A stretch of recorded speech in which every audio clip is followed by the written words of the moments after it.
Hi, I'm Jeff Gonzales, president of Trident Concepts, and today I'd like to talk to you about how to interact with law enforcement during an active shooter scenario.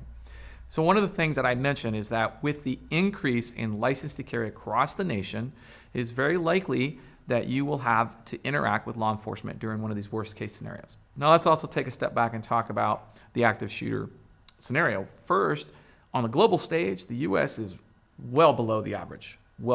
So despite all the ruckus that you see in the media, we're actually not as bad off as some would let you to believe. However, they're still occurring, and as a result, we still need to be prepared for that, or at least we need to start thinking about that. The other thing we need to start worrying about is as the license to carry holders increase, the likelihood of them having to interact with law enforcement during that critical incident is also going to increase. So we need to talk about it from two different perspectives. So let's talk first about you are with your family and you happen to be in the middle of a active shooter event. So what do we do? Well, the first thing we talk about is that there's like two tactics that I try to get people to wrap their head around. The first is move, and the second is fight. When it comes to moving, the things that you need to kind of take into consideration is, number one, are you the actual subject of the attack? In other words, is the bad guy there to shoot and kill you?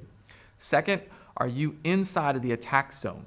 And third, are you near the attack zone? Right? That's all going to kind of be factored into what you're going to do as far as movement. If you are the subject of the attack, well, then you're going to probably move from moving to the actual fighting action and try to stop the threat, neutralize the threat as best as you can. But outside of that, what I encourage people to do is always choose safety for your family. Move your family to safety. Now, that can be in a lot of different things. One of the things that we talk about is, you're in a mall, you're doing your Christmas shopping, and now something bad happens. What do you do? Well, you should be thinking about a pre-planned rally point that in case you get separated, you can move to, but you also have an objective to move towards.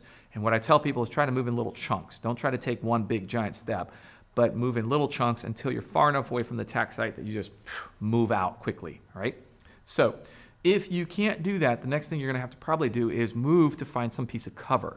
Now, cover ideally is going to stop whatever projectiles are being fired at you, but given that we've seen some rifles in these types of events, that could also be different. So just be careful about that. But one of the things that I also tell people is don't discount concealment. Getting out of the view of the bad guy is really important. I would like to be able to get out of the view behind cover where I can defend, but if not, at least get out of the public view or the view of the actual active shooter. All right, so after that, are you going to be outside the attack zone? And if you are outside of the attack zone, don't go into the attack zone. Remember, if you're with your family, your first objective should be to get them to safety. So while you might feel compelled to want to get in there and mix it up with the bad guy, remember your family is there. If for whatever reason you're injured or God forbid killed, your family is left unprotected. All right, so get them off the attack site, get them safely away, and then start to think about things. Now when it comes time to fight, as I mentioned, you're either going to have to fight. Then the other thing that we talk about is fighting is not just about your own safety, but about also preventing loss of life. And what we mean by that is from the medical side of the house. So while you might be able to get off the attack site, you may not be able to completely get out of the establishment. So you're still stuck in the mall. Well, you might at least be able to start fighting to preserve life in the sense of lending medical aid. What does that mean? That could mean anything from stopping massive bleeding. So the next thing that you need to start thinking about is, do you have medical training to do that? I really encourage it. There's so many programs that are out there, and it's becoming extremely popular that there really is an excuse for you not to go out there and do that. The next thing is, do you have the equipment to do that?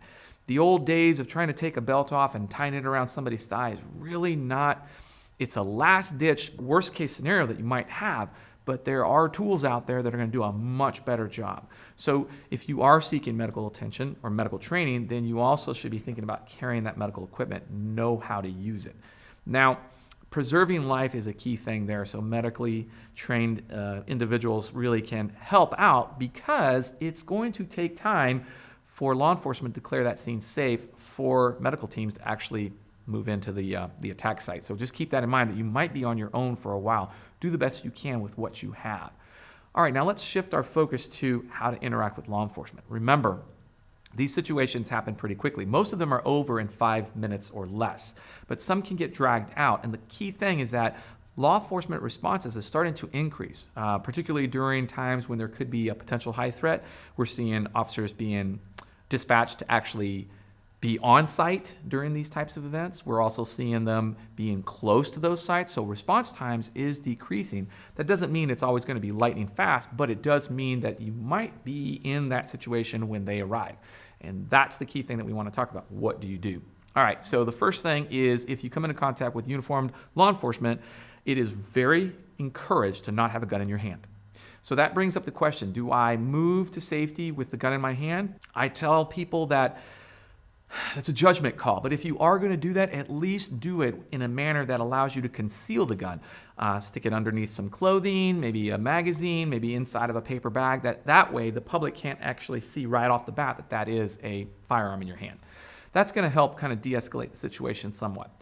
If you have the gun in hand and you do run into law enforcement, the first thing that you want to do is you want to address yourself as a good guy, and that starts by dropping the gun.